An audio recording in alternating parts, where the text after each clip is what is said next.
श्री महालक्ष्मी नमः। Radhe Krishna Brajdham YouTube channel पर आप सभी का स्वागत है। आज मैं आपको दीपावली की सरल पूजा विधि बता रहा हूँ, किस प्रकार से आपको घर पर पूजन करना है और किस प्रकार से आपको ऑफिस में पूजन करना है। तो घर पर किस प्रकार से आप पूजन करें, किसी ब्राह्मण को बुलाएं या खुद ही, ज़्यादातर लोग घर पर खुद ही पूजा करते हैं, तो वही विधि मैं आपको बता रहा हूँ। सबसे पहले आपको ध्यान करना है कि पूजा जो हमारी होगी वो ईशान कोण या उत्तर दिशा में होगी। तो इस जगह को आप अच्छी तरह से सफाई कर लें। उसके बाद चावल की ढेरी रखें, थोड़े से चावल डाल दें और उसके ऊपर चौकी लगाएं। चौकी पर लाल कपड़ा आपको बिछाना है, उस पर माता की मूर्ति या तस्वीर स्थापित करें। उसके साथ गणेश जी के, कुबेर जी की मूर्ति भी होनी चाहिए और आपको लक्ष्मी जी की जो प्रतिमा देखनी है उसमें हाथी जरूर होना चाहिए, इस बात का ध्यान रखें। पूजन के समय पंचदेव की स्थापना करें। 5 जगह थोड़े थोड़े चावल रख देंगे या 5 सुपारी रख देंगे। सूर्यदेव, गणेश जी, दुर्गा, शिव और विष्णु जी, ये 5 देव कहे जाते हैं।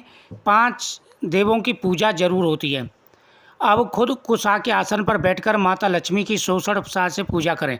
यानी देवताओं की 16 प्रकार से पूजा की जाती है, 16 उपचार होते हैं। जैसे हमारे घर में कोई आता तो पहले हम जो मान्य व्यक्ति आते हैं, ऋषि मुनि पहले आते थे, उनके चरण धोते थे।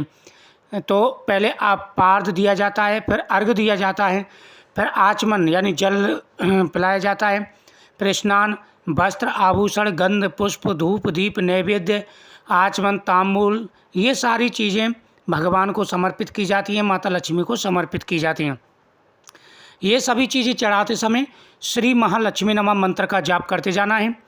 माता लक्ष्मी सहित सभी के मस्तक पर हल्दी और चंदन का टीका लगाएं, फिर उन्हें हार और फूल चढ़ाएं।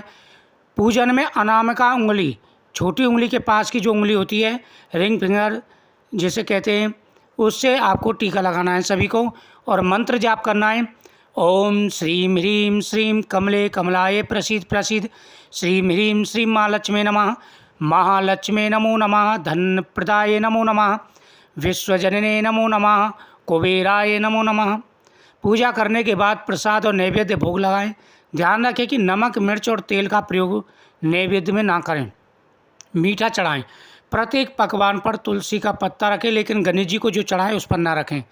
इस दिन लक्ष्मी जी को मखाना, सिंगाड़ा, बतासे, ईख, हलवा, खीर, अनार, पान, सफ़ेद और पीले रंग के मिष्ठान, केसर, भात आदि अर्पित करें। पूजन के दौरान 16 प्रकार के भगवान को मिठाई अर्पित करें माता लक्ष्मी जी को। पूजा करने के बाद अंत में खड़े होकर उनकी आरती करें, नैवेद्य चढ़ाकर फिर सभी के लिए प्रसाद बांटें और माता की परिक्रमा करें। मुख्य पूजा के बाद अब मुख्य द्वार या आंगन में दिए जलाएं। एक दिया यम के नाम का जलाएं। रात्रि में घर के सभी कोनों में दीपक जलाएं। घर में या मंदिर में जब भी कोई विशेष पूजा करे तो अपने इष्ट देवता की पूजा की जाती है।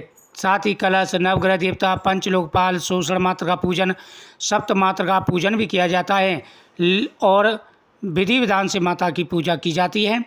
दीपावली की पूजा रात्रि के विशेष मुहूर्त में की जाएगी। तो इस बार दीपावली की जो पूजा का जो शुभ मुहूर्त रहेगा वह है शाम को 6:15 से लेकर के 8:20 के बीच का रहेगा। ये पूजा का शुभ मुहूर्त रहेगा और ऑफिस में आप दिन में पूजा करें 1 तारीख को। इस दिन प्रातः उठकर नित्यकर्म से निवृत्त होकर पूजा की तैयारी कर लें। पूजा के समय घर के सभी सदस्य एकत्र होकर के पूजा करें। घर की पूजा है वो 31 को की जाएगी और ऑफिस वगैरह की पूजा वो 1 तारीख को करें, क्योंकि इस बार 2 दिन की दीपावली पड़ रही है, 2 दिन की अमावस्या पड़ रही है। पूजा के समय घर के सभी सदस्य एकत्र होकर पूजा करें। पूजा जमीन पर ऊनी आसन पर बैठकर करनी चाहिए। पूजा के दौरान किसी भी प्रकार का शोर ना करें और ना ही किसी अन्य प्रकार की गतिविधियों पर ध्यान दें। ईश्वर के लिए जलाए जाने वाले दीपक के नीचे चावल अवश्य रखें। पूजा के दौरान कभी भी दीपक से दीपक ना जलाएं। तांबे के पात्र में चंदन नहीं रखना चाहिए और ना ही चंदन पतला होना चाहिए। पूजा के पूर्व घर आंगन को अच्छे से सजाएं। द्वार दहली पर रंगोली बनाएं। द्वार पर बंधनमाल लगाएं। नियम से उचित संख्या में दीपक जलाएं और माँ लक्ष्मी के पद चिन्ह मुख्य द्वार पर ऐसे लगाएं कदम बाहर से अंदर की ओर आते हुए हों। माता लक्ष्मी की जो कदम, जो आपको माता लक्ष्मी जी के जो पद चिन्ह लगाने वो ऐसे लगाने कि बाहर से अंदर की तरफ, जैसे हम घर में घुसते हैं उस प्रकार से पद चिन्ह हो, इस प्रकार से ध्यान रखें। घर के ईशान कोण में पूजा करें। पूजा के समय हमारा मुंह ईशान, पूरब या उत्तर में होना चाहिए। लक्ष्मी पूजा के समय 7 मुख वाला घी का दीपक जलाना चाहिए। इससे माता लक्ष्मी की कृपा बनी रहती है। इस दिन किसी भी प्रकार का व्यसन या जुआ खेलना वर्जित है। मान्यता अनुसार इस दिन किसी के घर नहीं जाते। दिवाली मिलन का कार्य पड़वा के दिन किया जाता है। पूजा के बाद अपने आसन के नीचे जल जरूर डालें और पूरे विधि विधान से इस प्रकार से पूजन करें और माता लक्ष्मी की पूजा करें। आपकी प्रत्येक मनोकामना पूरी होगी। श्री महालक्ष्मी नमः।